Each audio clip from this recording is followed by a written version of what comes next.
Olá, sejam todos muito bem-vindos a mais uma videoaula do nosso grupo de estudos Fundamentos Psicanalíticos pela Escola Formação do Psicanalista. E hoje nós estamos encerrando o último capítulo das psicopatologias, onde nós vamos discutir um assunto bem delicado. Por que eu digo delicado? Pelo quadro histórico que nós estamos vivenciando e atravessando na humanidade. Um período que já foi previsto por grandes pensadores em uma época que ninguém sonhava com a dita internet, né? São os pacientes de difícil acesso. Por que esse nome, né? Difícil acesso. Primeiro que Freud, lá em O Futuro em Mau Estado de Civilização, ele vai falar de um progresso é, tecnológico da civilização, mas ele diz uma coisa que haveria um retrocesso no humano, né? Um retrocesso no quesito do primitivismo, né? E nós estamos vendo isso hoje, a ciência avançando, tecnologia, e ao invés de estar havendo um benefício, está havendo um retrocesso. As pessoas não querem mais pensar, ler, produzir um texto sério. Agora tem o tal do chat GPT, né? Que qualquer profissional de qualquer área pode produzir um texto e colocar ali sendo sua autoria, mas quem produziu foi uma inteligência artificial. E é assustador, né? Porque eu levaria 5 horas, não, eu levaria 2 horas, né? Elaborando uma ementa escrita à mão e levaria 5 horas escrevendo essa ementa no Word. E o chat GPT me faz isso em fração de milésimos de segundo. Isso é complicado. E o capítulo que nós vamos discutir hoje é um capítulo que, para mim, é delicado e, ao mesmo tempo, é oportuno e nos convida, nós, psicanalistas, a ter mais comprometimento com a nossa prática clínica. É muito sério. Então, na página 273, eu convido você que está assistindo essa última videoaula sobre psicopatologia. Capítulo 24 é paciente de difícil acesso. A definição de paciente de difícil acesso, PDA, é complexa, tanto conceitual como clinicamente. E com o propósito de melhor precisá-la, vou tomar como pontos de referência conceitos de 4 estudiosos do assunto, que pertence a Beth Joseph, em 1975, a expressão paciente de difícil acesso, com que se designa um tipo de analisando que usa maciçamente o recurso de dissociação, pelo qual a parte realmente paciente do paciente, ou seja, a criancinha frágil, dependente e cheia de angústias e necessidades, fica es, espritada no campo analítico, e por isso mesmo torna-se de acesso muito difícil as interpretações do analista. A autora é, considera que essas partes desassociadas devem ser procuradas nos diferentes esconderijos apontados, os principais modos de ocultamento. Sim, são pacientes que vivem uma dependência de piano, uma neurose infantil muito acentuada. Além de dificuldade de falar, e eu peço a vocês que voltem lá, né? Voltem lá nos capítulos da parte da teoria estrutura o funcionamento do psiquismo, a formação da personalidade, grupo familiar, normalidade e patologia da função materna. Reveja essa videoaula e também esses textos. A situação está bem delicada. Se vocês que estão assistindo essa videoaula não estão vendo isso, eu, eu peço a vocês que reveja, né, as análises de vocês. Porque o quadro social hoje está muito delicado, as pessoas não querem pensar. Querem tudo muito mastigado, respostas muito prontas, para não haver angústia, para não se haver com a sua angústia. Isso, eu ganhei de presente um livro de um judeu que vai falar de uma geração que abriu mão do pensar. Acho interessante a pegada dele. Ele faz um levantamento histórico da humanidade, antropológico, sociológico. Por isso, porque ele vai entrar na filosofia e vai mostrar uma decadência do pensamento humano. Isso é delicado? É delicado, mas eu tenho uma frase comigo que eu carrego desde da minha juventude, quando eu era estudante de teologia. Aliás, diga-se de passagem, esse ano, né, completa 40 anos de estudo, ainda acho que não sei nada, né? Preciso rever o hebraico e alguns ensinamentos da cultura judaica. Faz 40 anos que eu estudo a Bíblia. Ah, Anderson parou de estudar a Bíblia? Não. Não. Por mais que eu esteja aqui, as minhas outras áreas de atuação, como teologia e filosofia, eu não deixo de ler. Muito pelo contrário, eu leio, faço minhas pesquisas. Pretendo até gravar videoaulas no YouTube para estudantes de filosofia e teologia daqui a um tempo. Não digo quando, mas é uma proposta minha. E, se possível for, colocar a tela no Hotmart para vender, né? Mas o que eu estou querendo dizer aqui é essa escassez, essa falta de capacidade do sujeito pensar em análise.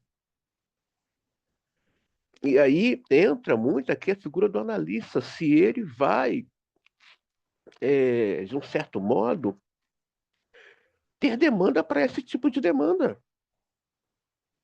E não inventar uma psicanálise, não inventar um espetáculo no set analítico. Não, não tem que inventar. Joyce McDougall, 1972, por sua vez, denomina de casos difíceis aqueles que apresentam sérios obstáculos ao processo analítico. Isso ocorre em pacientes que são portadores de um tipo de grau de organização defensiva que resulta em uma caracterologia muito difícil de ser modificada pelo fato de que lhe serve de proteção contra primitivas e terríveis ansiedades, aniquilamento do self, há tenaz resistências, mudanças estruturais, e daí o difícil acesso analítico deve-se a que antes de viver a vida, tais pacientes precisam garantir o seu sobreviver psíquico. Nunca se falou tanto em garantia como se fala hoje. Nunca. Garantia, sucesso, sucesso. Eu nada contra o sucesso, não. Eu acredito que todos nós mereçamos, sim, o reconhecimento do seu labor, da sua aposta, né? Do seu investimento em capital intelectual, como diz uma amiga minha, psicanalista, né? Se você faz um investimento nesse capital intelectual, terá que ter retorno. Mas eu penso que esse retorno virá se tiver afeto, se tiver certeza quem é esse sujeito. As pessoas às vezes fazem uma faculdade, fazem uma pós, um mestrado, faz centenas de pós, como é o meu caso. Como eu falo no meu caso, não é como encontro nesse quadro, né? Minha obsessão pela pesquisa. É, e a pessoa não vê resultado, é porque ela está botando fé naquela especialização. Ela não tem fé nela,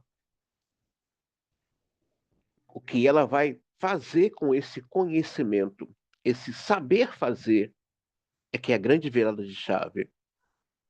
Ah, eu tenho, sei lá, 2 ou 3 graduações, tenho aí, sei lá, tô dando um exemplo, tá, gente?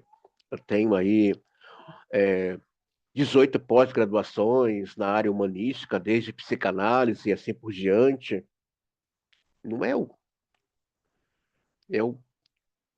como eu transformo esse investimento em retorno financeiro. E hoje as pessoas querem dicas, né?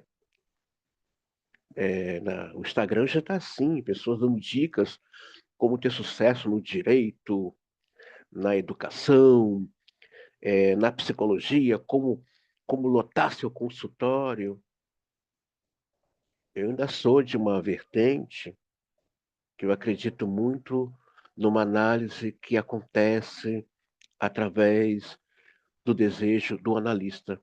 Eu ainda sou dessa primícia ortodoxa. O desejo é uma invocação. E se eu desejo, eu vou sonhar. E se eu sonho, eu vou invocar. Mas estamos vivendo uma era em que o discurso capitalista tira o sujeito é, é, é, da falta, quer preencher suas faltas. Daí, esses pacientes que chegam na clínica não querendo sentir dor, procura profissionais que vêm lhes trazer garantia e amenizar as suas angústias, as suas ansiedades, com analgésicos rápidos e temporários. Então, temos aí o coach, temos o PNL, temos a constelação e por aí vai, né? Não precisa fazer força, você deixa comigo que eu vou atrair, vou te ensinar o segredo para você lotar a sua sala de aula, o seu consultório. Não, tem coisas que você precisa trabalhar o seu ouro, trabalhar a sua pedra bruta, que demanda tempo, demanda tempo.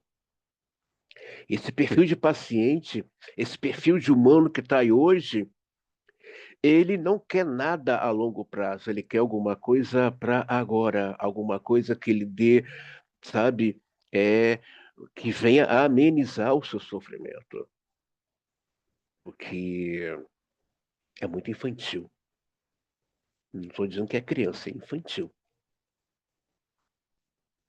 O terceiro referencial para caracterizar paciente de difícil acesso é baseado é, em, em relação a como ele diferencia os conceitos e acessibilidade analítica e o de analisabilidade. Para o autor, o critério de analisabilidade diz respeito unicamente à pessoa do paciente, especialmente quanto ao seu diagnóstico clínico e uma previsão prognóstica, independe de quem será seu analista, acessibilidade. Por sua vez, é um critério de natureza vincular, isto é, leva em conta como será a relação analítica no campo transferencial, contra-transferencial, é, resistência, contra-resistência de um determinado paciente com um determinado analista. Isso é muito sério. Ah, ele é de difícil acesso, vou abrir mão desse paciente. Ei, peraí, e a transferência dele? Quando chega aos meus ouvidos que A ou B, que se diz analista, eu não posso dizer que não é, porque é, essa questão de analista é uma questão pessoal, mas quando eu vejo, olha, A ou B abriu mão do paciente, eu falo, como é que é isso? Uma coisa é o paciente querer sair da análise, dar um tempo, ou não tem mais ali uma transferência com o seu analista. Agora, um analista que não deu conta da sua conta transferência e abre mão do seu paciente ou seu analisando, eu penso, hum, eu não sei se ele se ouve, esse analista, não sei como foi essa formação, e entra também até que ponto esse analista sabe e tem noção desse lugar de analista. Porque, gente, é, às vezes eu dou dicas para alguns alunos, né, que já estão em percurso analítico, falei, olha, lê um pouco mais, procure saber mais sobre o seu ofício, né? Procura ler aquilo que te captura, sei lá, filosofia, arte, música, culinária, mas leia. Digamos que você é um analista que só estudou o Freud. Estou dando um exemplo, né? Aliás, Freud é muito profundo, estudar Freud, né? Para mim está sendo gostoso ministrar esse saber da obra do Freud para os meus aspirantes e os meus alunos psicanalistas também, percurso analista. Está sendo uma experiência muito, muito boa. Mas, às vezes, você pode pegar um paciente de difícil acesso, mas uma pessoa com uma cultura exacerbada, ou com uma inteligência assustadora. Diz bem, inteligência não quer dizer que tem sabedoria, por favor. As pessoas confundem muito conhecimento com sabedoria e não é. Às vezes a pessoa tem muito conhecimento, mas não sabe fazer a aplicabilidade daquele conhecimento. E às vezes a pessoa é muito inteligente, mas não tem aí ah, esse, esse, essa sensibilidade do saber de transmitir, né? Ou se relacionar com esse outro. Pode acontecer de pegar alguém que tem aí um conhecimento um pouco a mais do que você, como analista. É uma dica que eu estou dando. Como a mesma coisa, eu dou dicas. Não tem que seguir. De novo, estou colocando aqui, não é discurso do mestre, é o meu discurso. Eu penso, eu, André, esse fio tá grande, nossa. Eu, André, penso que nos dias de hoje, Freud é a base, eu concordo, vou morrer, vou envelhecer e vou morrer falando de Sigmund Freud. Até porque a obra dele não está esgotada e não há como esgotar um saber da ordem do inconsciente. Mas eu penso que esse analista de hoje deveria ter um conhecimento das demais outras práticas clínicas clássicas e também contemporâneas, como Rodinesco, é, Maria Homem, Marco Antônio Coutinho Jorge, Ana Sui.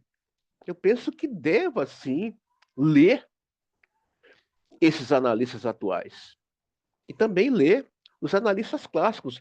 Por exemplo, nós vamos entrar no próximo módulo, que é sobre técnica. Quando fala de técnica, fala de clínica.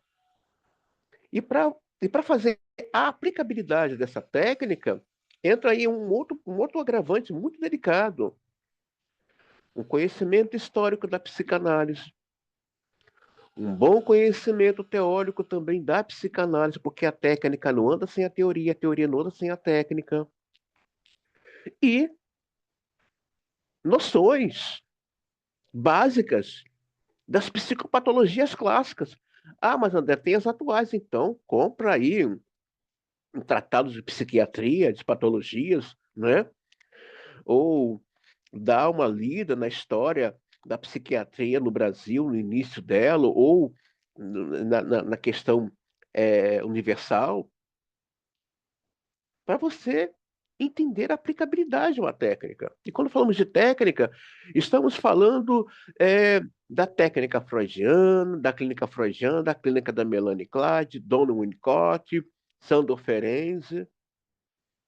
A minha proposta até o final do ano é gravar videoaulas de todos esses teóricos. Melanie Klein, Winnicott, Bill, Sandor Ferenczi, Jung, Anna Freud e, por último, Freud. Mas o Freud já tem uma pessoa é, voltada. Então, eu vou usar de ética, muita ética e respeito, dando lugar àqueles que também estão aí se especializando na clínica lacaniana. Né? Na nossa escola, nós temos aí uma jovem que está aí se esforçando, se empenhando em entender melhor a clínica lacaniana. Mas, além disso, ter um pouco de cultura. O que você gosta de ler? Ah, eu gosto de, sei lá, André, eu gosto de ouvir música. Então estuda, pesquisa sobre música, culinária. Eu gosto de assistir documentário. Então veja, você tem aí um arcabouço cultural. Estamos em em um processo civilizatório, não do humano, mas da civilização, de avanços realmente científicos e tecnológicos. Mas que estaria atualizado, né? Infelizmente, o chat GPT está me despertando algumas dúvidas, tipo, quem é esse próximo intelectual do futuro, né? Será que ele pensa? Será que ele escreve de verdade? Como eu acabei de falar para vocês, eu levo 5 horas escrevendo uma ementa para uma aula. Numa brincadeira dessas, eu passei para o chat GPT, ele me criou uma ementa que não leva, que não levou nem é, 1 minuto. Então, quer dizer, é complicado, né? Bem complicado.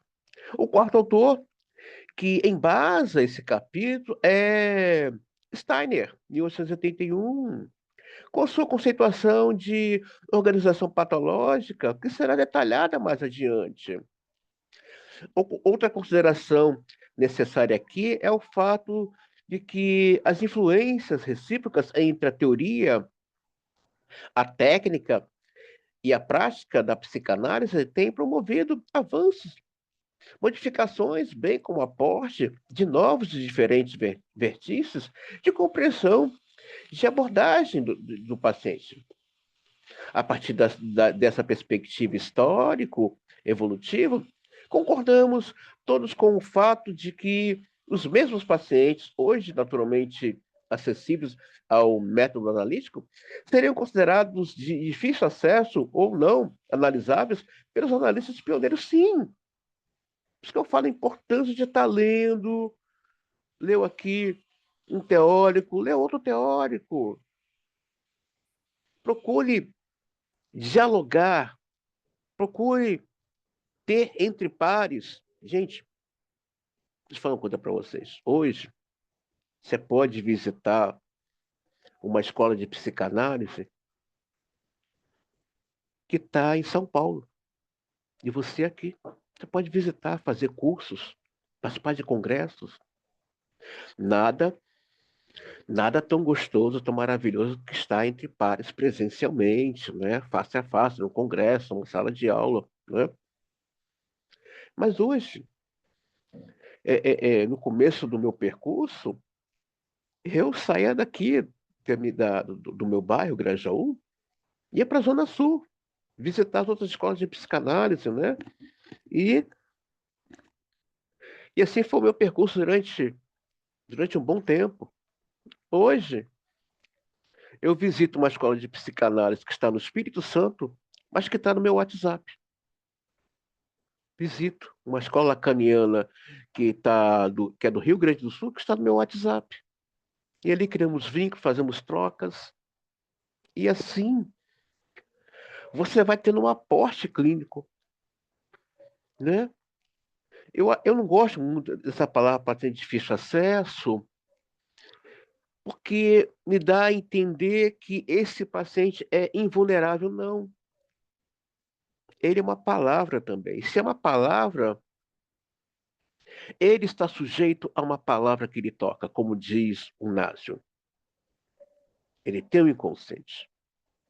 Então, área de difícil acesso, sim. Agora, eu estou colocando o meu parecer. Tá, área de difícil acesso, na questão de regressão, né? Questão aí de piano ali bem acerrado, a questão ali é, é, é, da neurose infantil, mas não devemos nos esquecer que você está lidando com alguém que é a palavra. E se ele é a palavra, é tocado pela palavra. Mas uma palavra oportuna. Não uma palavra, eu acho. Não, eu não acho nada em análise. O que surge ali é aquilo que escapa. Então, o que eu acho, não sei. Nessa linha de reflexão, né, é maravilhoso a gente, quando vai fazendo trocas entre pares, você vai vendo, né, as coisas de um outro jeito, né?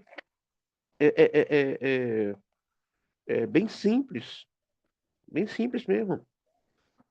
E você ganha uma outra percepção. Nessa linha de reflexão, pode-se dizer que hoje, muitos pacientes rotulados como difícil acesso por um determinado analista passa a não sendo para outro, e vice-versa. Da mesma forma como muitos outros analisandos que parecem ser de fácil acesso, na verdade, pode estar é, coluiados com o seu analista. É uma análise inúqua.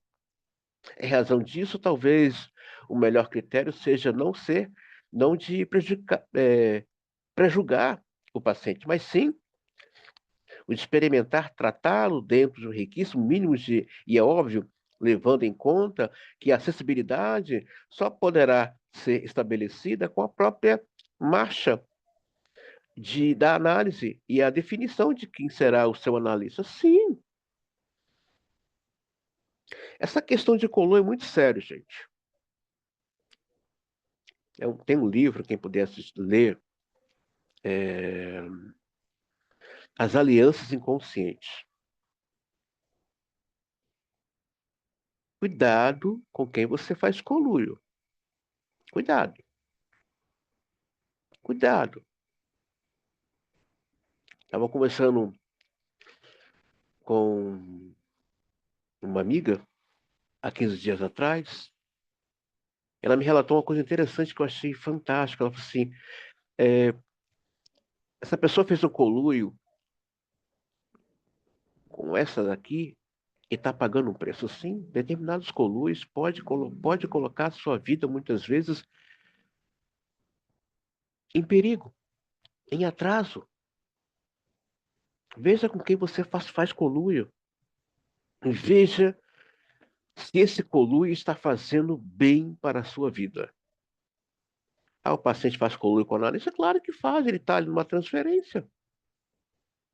Então, veja com quem você faz conluio e se esse conluio está lhe prejudicando ao ponto de você ter que pagar a conta. E quando eu falo a conta, não é somente no aspecto financeiro, é no aspecto de sua libido, suas energias psíquicas pulsionais. Até que ponto está valendo a pena, né? Tem que tomar cuidado com isso. Aqui, apesar de levar em conta a possibilidade que o difícil acesso possa aparecer em todos os níveis de estruturação da personalidade, vamos deter particularmente nos analisandos mais regressivos, com fixações patológicas, pré-genitais, de prevalência é simbiótico narcisista. Na clínica, trata-se de pacientes com organização borderline, da personalidade e de organização perversa, os de personalidade exageradamente narcisista, os de, é, os de sérias dificuldades de representação de si mesmos, os de conduta antissocial, os drogáticos, os psicossomatizantes, os deprimidos crônicos, os pacientes definidos por McDougall como os anti-analisandos, e aqueles pacientes portadores de uma organização patológica que sabota o crescimento mental do sujeito. Sabemos que esses quadros clínicos se superpõem, mas respeitando os diferentes graus de regressão ou detenção evolutiva, bem como a peculiaridade típicas de cada um. Creio que ser possível traçar um perfil clínico de paciente de difícil acesso, como que segue. Então, ele está dando dicas. São vidas humanas que merecem um olhar mais humano. E a clínica pede isso a esse aspirante, esse analista que está em percurso. Por isso que quando me chega nos meus ouvidos, o analista abriu mão do seu paciente, eu falo, meu Deus, será que essa pessoa entendeu o que é psicanálise? Porque o André Green, ele vê a contra-transferência como uma oportunidade de ou ele leva para sua análise ou para o seu é, supervisor. Eu penso que é melhor levar para os dois, tanto para a sua análise e para o seu supervisor. Agora, quando abre mão do paciente, fala de uma angústia da ordem do insuportável. Não tem nada a ver com esse paciente. Tem a ver com esse analista que não está ouvindo a sua angústia. Não está ouvindo a sua angústia.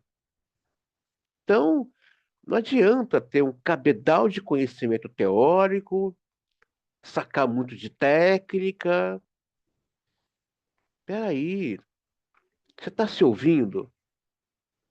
Você está ouvindo a sua angústia? Você está ouvindo o seu abandono? Você está ouvindo suas histórias? São palavras, elas falam. Elas falam. Então, quando eu vejo essas coisas, eu fico. Ah, você está julgando. Não, não é julgando, não, gente. É coisa séria. Uma coisa é um psicólogo abandonar seu paciente, um psiquiatra. Agora, um analista não entendeu o que é isso aqui. Não não está fazendo jus da transferência desse paciente? Não sei. É complicado. Tem coisas que às vezes chegam aos meus ouvidos e eu falo, nossa, caramba, precisa falar que nem a psicanalista. é, que ato falho, né? Fernanda Samico, lembrei. Melhor rever essa formação, né? Melhor rever. O que é isso? Melhor rever essa formação. Página 274. Características clínicas do paciente de difícil acesso. A história genética mostra que houve sempre um precoce fracasso ambiental em relação às necessidades de apego da criança, quer pela privação materna, quer por uma realimentação patológica da mesma. Em outras palavras, ou foram mães indiferentes, ou foram mães intrusivas de uma possibilidade narcisista, com que usaram seus filhos como fins exibicionistas, contribuindo para que a figura do pai ficasse sendo degenerada em um papel de ter sido excluído? Claro. Está falando aqui de narcisismo primário. Está falando aqui da mãe histérica e da mãe narcisista, que age com muita perversidade com seus filhos. Gente, guarda uma coisa na cabeça de vocês. A gente vai chegar quer dizer, o pessoal que estuda Freud comigo. Freud mostra que tanto o narcisista como a estrutura histérica não se apega a ninguém. Peraí, André, como assim? A histérica ama a falta que o perverso dá para ela, mas não se apega. Tanto o narcisista como a estrutura histérica não tem essa capacidade de criar vínculo emocional com o outro. Quando vocês vê esses discursos empoderados, né, de histéricas narcísico-fálica, eu sou independente, eu sou livre, eu sou isso, eu sou aquilo, você pode estar diante de uma figura histérica. Não se apega. Ela passa uma superioridade de um super-humano que não é real. São estruturas muito frágeis e muito carentes de olhar. Está falando isso aqui. Faltou esse pai. Ou então esse pai aproveitou que foi excluído também, reforçou esse abandono sobre essa criança. Gente, afeto sai caro. Afeto sai caro. Afeto sai caro.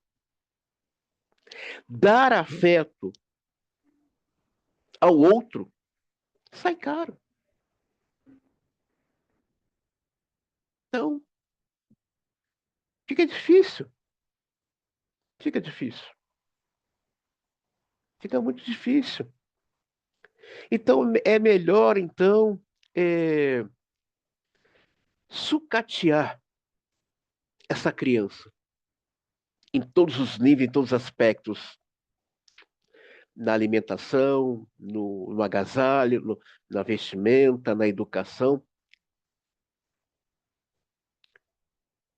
As pessoas que hoje não estão tendo prazer com as coisas que elas amam, ou que elas querem conquistar, lhes faltou afeto. O afeto nos põe em movimento. Afeto, palavra, afeto, olhar e afeto e o encontro do outro.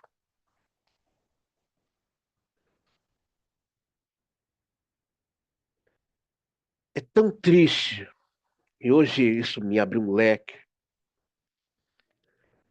Pessoas que tentam manter uma palavra, que isso deve ser angustiante, né? E é muito mais gostoso quando alguém é a palavra, porque ela é, traz a representação da vida. Ela traz no âmago a proposta de viver, de criar. Isso é muito profundo. Então, uma criança que cresceu sem esse afeto, sem essa palavra,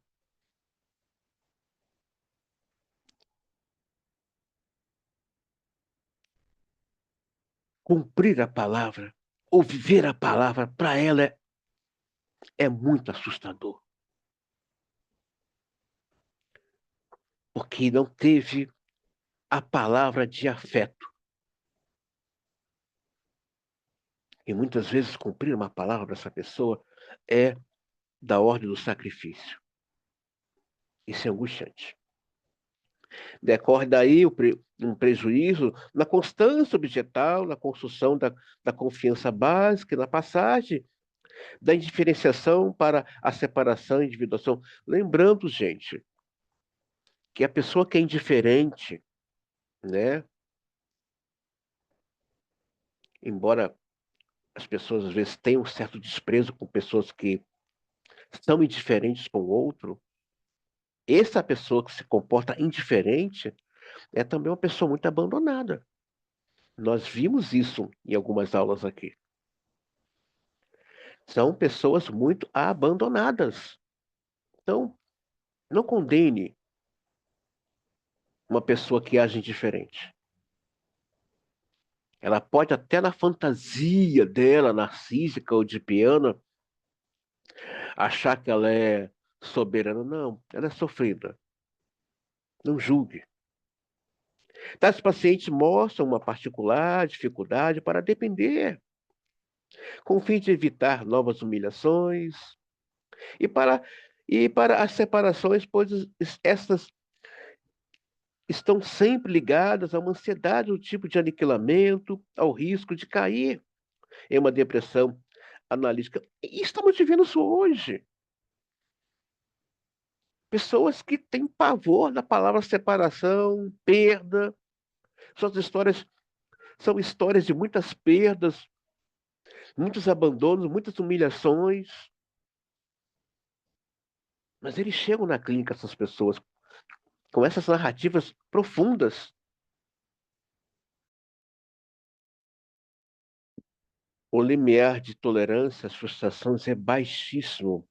E esse tipo de paciente apresenta uma notável facilidade para sentir-se decepcionado, o sentimento de decepção segue-se a de uma indignação com planos de vingança. Após isso, vem o sentimento de desânimo, de vazio, e às vezes um vazio de morte. Veja bem, é o que nós estamos vivenciando hoje, nessa era pós-moderna, o que que eles estão fazendo, prometendo. O sujeito não quer sentir dor. É muita proposta de felicidade, é muita proposta de sucesso, só que na vida real não é assim. É muita fala, eu te ajudo, eu te ajudo, eu te ajudo. Primeiro que o analista não ajuda. A proposta dele é escuta. Escuta, eu volto de meia, eu trabalho, eu deixo bem claro, eu trabalho com desejo. Eu não vou dar dicas como sair daqui, não. Eu não resolvo problema de ninguém, nem sei se problema se resolve, não sei. Acho que o único problema, nem na matemática o problema é resolvido. Nem na matemática, que dirá na filosofia e que dirá também na vida. É o que nós estamos vivenciando hoje. Pessoas que não sabem esperar, mas que prega aí um empoderamento tão infantil, tão assustador, que você olha assim, nossa. E, além de terem esse tipo de postura, a falta de capacidade de reflexão e de leitura é baixíssimo também. É baixíssimo. Então, vai depender desse analista. Eu falei algo, né, de uma palavra que eu usava na minha juventude, quando eu iniciei teologia. Eu esqueci de colocar para vocês, me veio a lembrança agora a palavra. Eu sempre falei isso também com colegas meus que eram professores de teologia depois de formado. Eu falo sempre isso. A cada obstáculo, a cada dificuldade ruim, nós temos a chance de poder fazer a diferença. Estamos passando uma época delicada, o culto ao niilismo, a mediocridade está aí, mas é nessas horas que eu vejo que é a oportunidade daqueles que têm algo para mostrar, de fazer a diferença. Ah, o colega lá está ganhando 100 mil por mês com seus pacientes. Isso não me incomoda, não.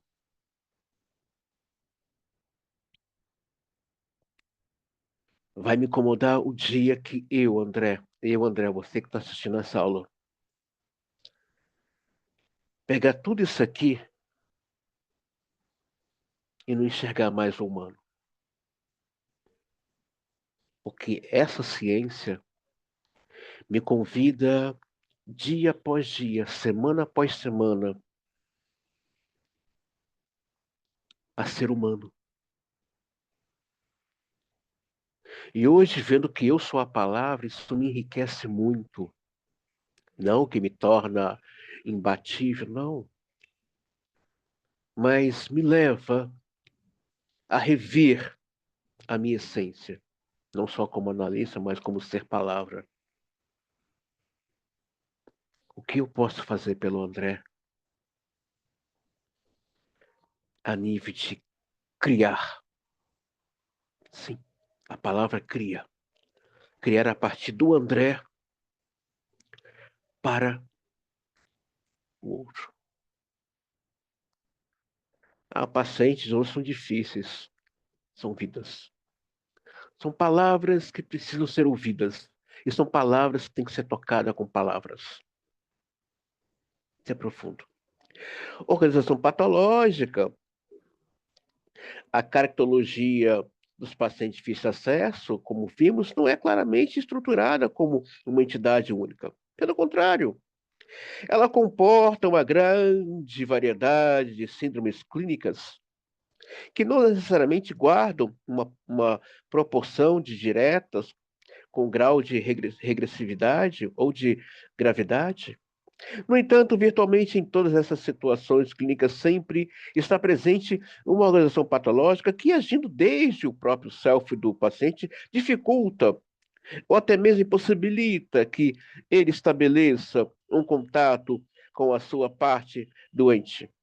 Assim, poder impedir que se processe alguma importante mudança psíquica na sua pessoa. Quem puder ler o volume 14 da obra do Freud, onde ele vai falar arruinados pelo sucesso, sim, arruinados pelo sucesso. Inclusive, eu coloquei um pequeno texto lá no meu perfil do meu Facebook essa semana, né? Traçando ali esse pensamento freudiano. Depois, o Lacan também vem fazendo em cima dessa abordagem essa questão. Gente, nós não damos diagnóstico. Não damos. Eu não sei que pressa é essa de diagnosticar e prognosticar esse paciente. Não sei que angústia é essa que está havendo com alguns colegas da nossa área. Não sei, não sei. Desculpa. E por mais que o paciente diga quem ele é, não é porque naquilo que ele diz o que ele é que nós vamos traçar a direção do tratamento. Não.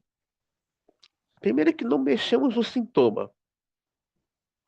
Segundo, que não estamos preocupados com a questão ter que diagnosticar esse paciente. Meu Deus, nem Freud tinha essa preocupação, que dirá os outros pós-freudianos.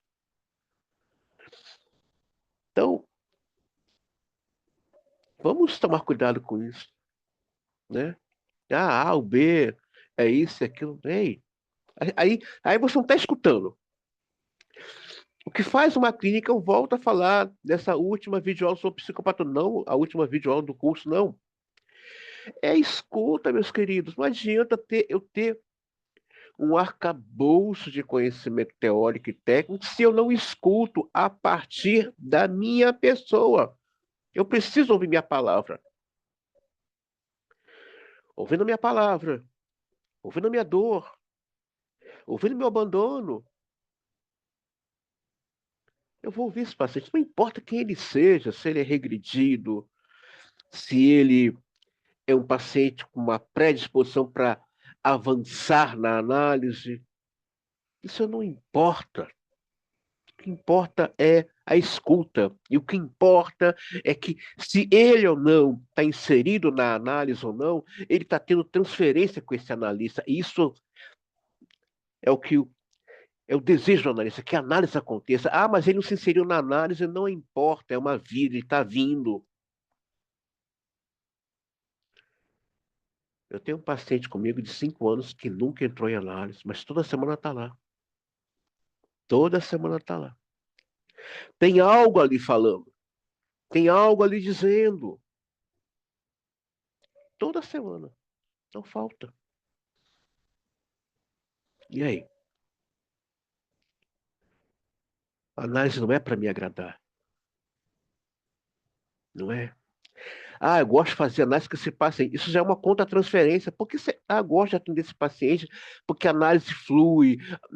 Tá, é gostoso quando a gente vê o progresso do paciente. Quem não se alegra, né? Aquele ser entendendo aí o seu processo de análise, entendendo o seu percurso, entendendo a sua trajetória. Isso é maravilhoso. Mas lembre-se, eu não tenho que ficar gostando de nada. Eu tenho que me alegrar que esse ser está indo de encontro ao seu ser.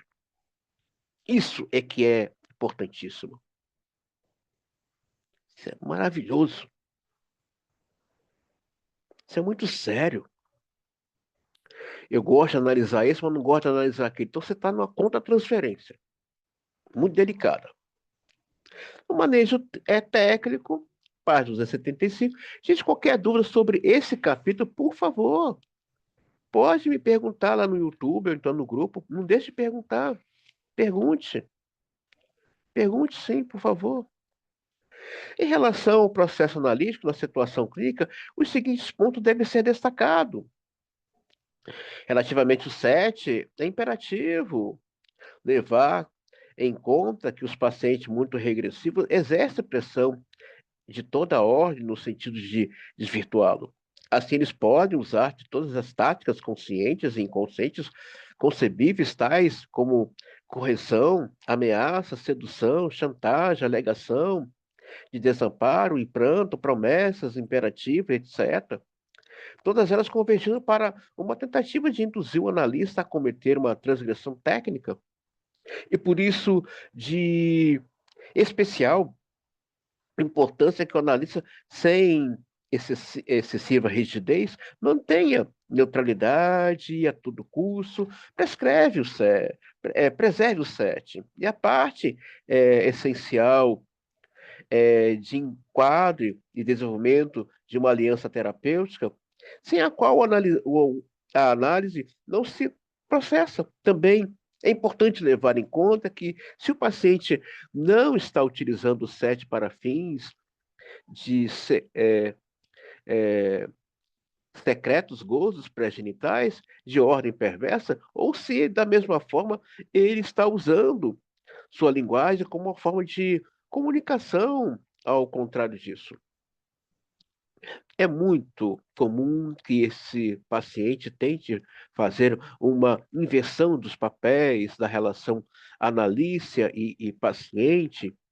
Isso é uma categoria representação da identificação projetiva e de modo controle onipotente. Por outro lado, essa inversão de papéis deve ser bem diferenciada de quando está a serviço do triunfo narcisista, ou de quando se trata de uma primitiva forma de comunicação. Eu volto a falar a importância desse analista hoje ter, sim, eu volto a falar, e isso agora é o meu discurso, por favor, ter aí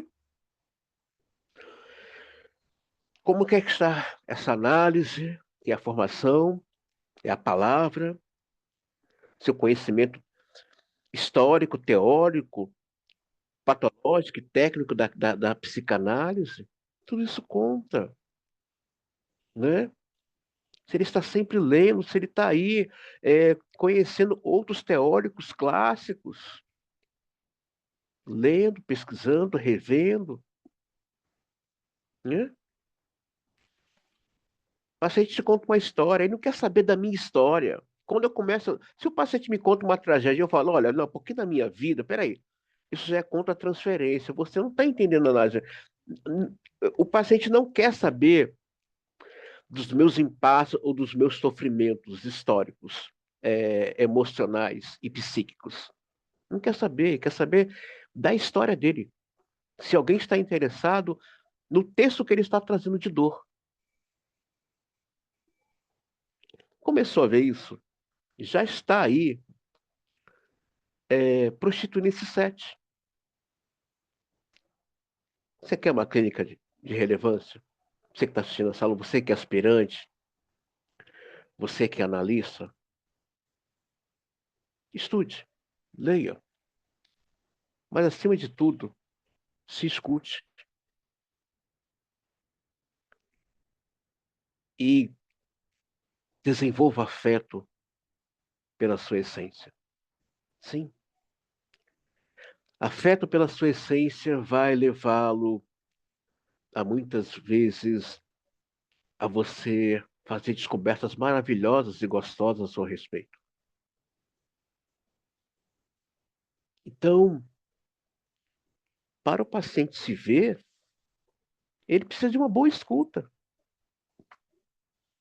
O paciente só vai se ver se ele é escutado. Se ele é escutado. Então, você quer ser um referencial? Escuta, se escute primeiro. Cuidado com os jogos psíquicos do seu paciente. Ele pode muitas vezes levá-lo ao naufrágio clínico. Esse paciente transmite uma impressão paradoxal no analista, né? Ele é sério, está bem intencionado, tem uma capacidade simbólica, não nega totalmente a realidade, comumente, ele é bem dotado de capacidades egóicas. No entanto, decorrido algum tempo, o analista percebe que ele só nega, distorce, mal interpreta a realidade e, seguidamente, usando a reversão de perspectiva diante das interpretações, ele tenta dominar o set analítico, não é bem isso que eu falei. É, você interpretou mal essa minha fala, ppp. Tem, é, é aquele, é aquele paciente, né, é, que tenta aí reverter os papéis na clínica. Ele tenta ser o analista do analista. Isso que eu falo, a importância não só de conhecer somente a psicanálise, mas ter um embasamento cultural, né? Conhecer um pouco de é, é, é, é, é, outros pensamentos fora da psicanálise vai ajudá-lo, né?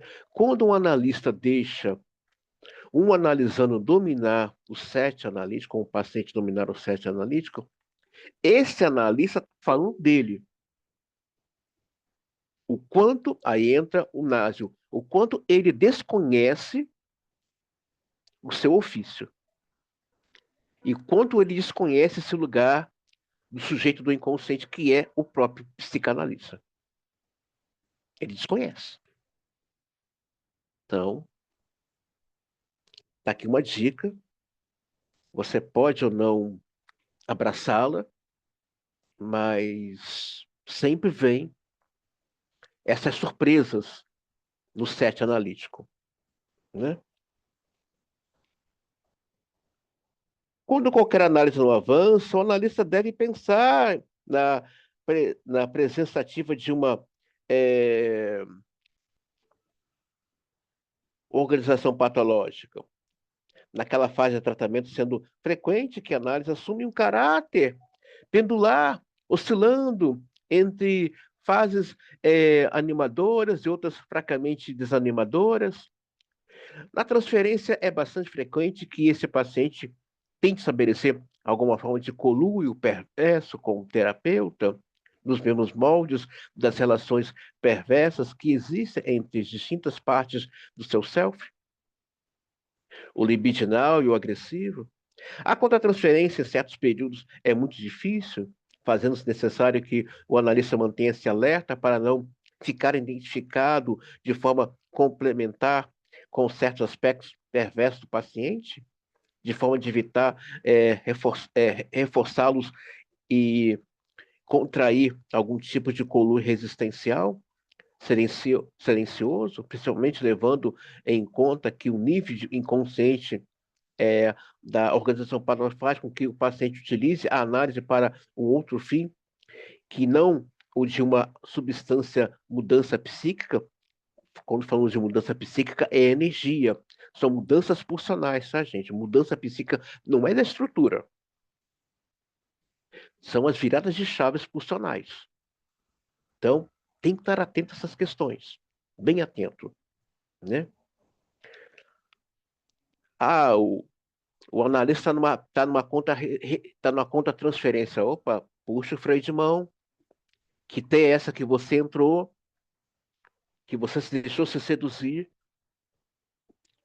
Então tá falando de você. Tá falando aí da, desse lugar que faltou afeto na sua vida. O negócio está se deixando seduzir pelo seu paciente em análise. Isso é perigoso. E para terminar, ilustração clínica. Como ilustração, vou explicar como a paciente de em torno de 30 anos, em instrução superior, casada com uma filha menor, a motivação manifesta pela qual ela me procurou para análise era de que seu casamento não ia bem. Laura, como a chamarei, disse que ela se esforçava ao máximo, fazia o possível para agradar o marido e ser uma boa mãe. Mas não era suficiente, pois todos só sabiam criticá-la, apontar-lhe erro. Já não sabia mais o que fazer e estava em desespero. Chorava o tempo todo e a sua vontade era de largar tudo. Com seus familiares mais íntimos, Laura alternava movimentos de submissão e de revolta. Mas, segundo ela, quanto mais gritava, mais piorava a sua situação em todos os lugares. Viera de um tratamento interrompido e um desentendimento com o analista por causa de um assunto de dinheiro. Pagar ou não pagar pelas sessões, a que ela não pôde vir devido a uma intercorrência cirúrgica. Desde muito cedo, na análise comigo, a paciente desenvolveu uma forte relação transferencial baseada em oscilações afetivas, súbitas e intensas. No curso das sessões, Laura passava de forma repentina da idealização e ao desnegrimento, do riso ao ataque, ao, ao choro.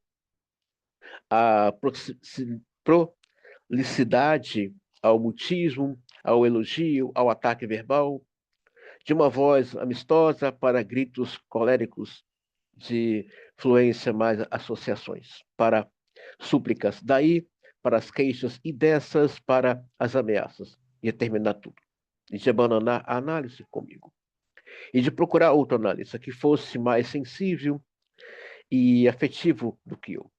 Quase tudo que ela me relatava era seguido da expressão: não adianta, sei que não estás entendendo nada. E a isso seguia um silêncio e uma postura corporal de desânimo.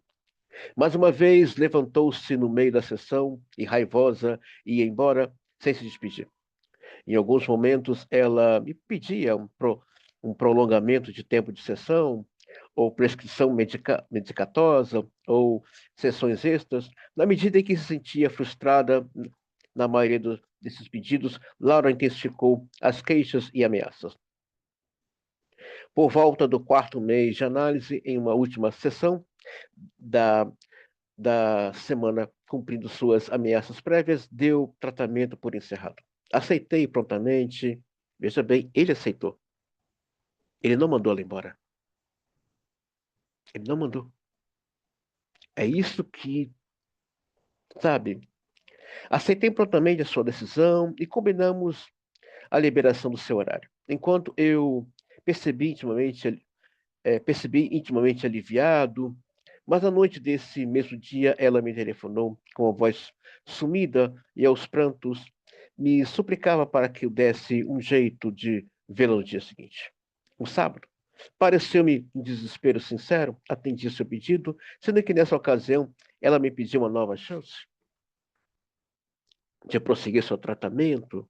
Este continuou inicialmente nos mesmos moldes, mas aos poucos, à medida em que ela foi estabilizando seu vínculo comigo, começou a apresentar ectes eróticos, em uma escalada crescente de níveis quase degradantes e que me manteve muito preocupado pelo grau de sérios riscos a que ela estava se expondo.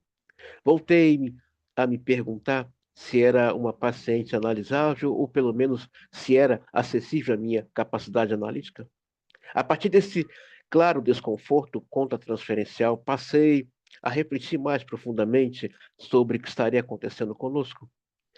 Revisei a minha impressão diagnóstica inicial, que era o de uma personalidade histérica, mais centrada em conflitos edípicos, e concluí que essa cartopatia era apenas uma camada de funcionamento encobridora de uma estrutura psíquica muito regressiva, no nível de uma primitiva e falha ligação com a mãe. Também me ficou claro que a análise não teria condições de prosseguir nas minhas condições contratransferenciais. Eu teria que optar por uma dessas três alternativas, propor uma interrupção da análise comigo, introduzir parâmetros de um sentido mais psicoterápico, limitador e diretivo, ou de mergulhar junto com a paciente nas suas fundas de seu poço inconscientes, sentindo por ela como um escuro la, lamacento. Pesei o fato de que, apesar de tudo, Laura era assuída, assídua, pontual, estava aferrada à análise, sobretudo estava sendo honesta na dramatização e na sua grave regressão. Refleti no fato de que durante meses ela fizera suas sessões sentada e só decidira passar ao divã quando assegurou que não estava se submetendo a algum mandamento ou desejo da minha parte. A paciente deveria estar necessitando de mais do que uma analista fazendo interpretações corretas, e que eu também preenchesse uma função que a mãe, especialmente, não conseguiu preencher, ou seja, a função de ser continente de suas necessidades. Desejos e angústias que eu sobrevivesse aos seus ataques, sem fugir ou me confundir com ela. Também percebi que suas frequentes exclamações de que eu não era, de que eu não estivesse entendendo, não se devia tanto a um ataque contra mim, mas antes ela era um pedido de socorro e uma forma primitiva de me comunicar que a mãe fora de dentro dela, a mãe fora e dentro dela desde sempre fora surda aos seus sinais de desespero. Assim, sua conduta das sessões de desespero ao analista e aos seus eixos de natureza maligna estavam se constituindo de uma forma de linguagem não verbal, pelo recurso de fazer com que me sentisse preocupado, desprezado, humilhado, impotente, ou seja, o que ela vinha sentindo a vida toda. Laura me tratava de forma como se sentia tratada pelo seu antigo e atual meio ambiental. Ela fazia isso em parte por vingança, em parte maior, muito maior, com um desesperado pelo ser entendida e contida. Veja, ele está narrando aqui o que ele passou com essa paciente. No percurso da análise, ele se depara, é uma paciente histérica. Ora o amava, ora o odiava, ora o desejava, ora o desprezava. Qual o objetivo da histérica? Desbancar o analista, desbancar o mestre. Ele confessa, ele entrou em contra-transferência, mas em nenhum momento ele abriu mão dessa paciente. A análise avança naquilo que ela pode suportar no processo de análise. Lidar com a transferência não é fácil, mas ele deixa claro aqui, Zimmermann foi o psicanalista. Ele não esconde que ele viveu momentos contratransferenciais com seus pacientes, mas que foi um aprendizado rico para ele. Então, paciente de difícil acesso, eu não vou nem colocar esse rótulo, porque eu acho que isso é deselegante. Vai aparecer. A questão não é meu paciente. Sou eu. Somos nós. O segredo da clínica não é o quanto eu tenho de conhecimento teórico e técnico. O segredo da clínica, o sucesso de uma clínica, tal quanto eu ouvi a minha palavra sendo eu palavra.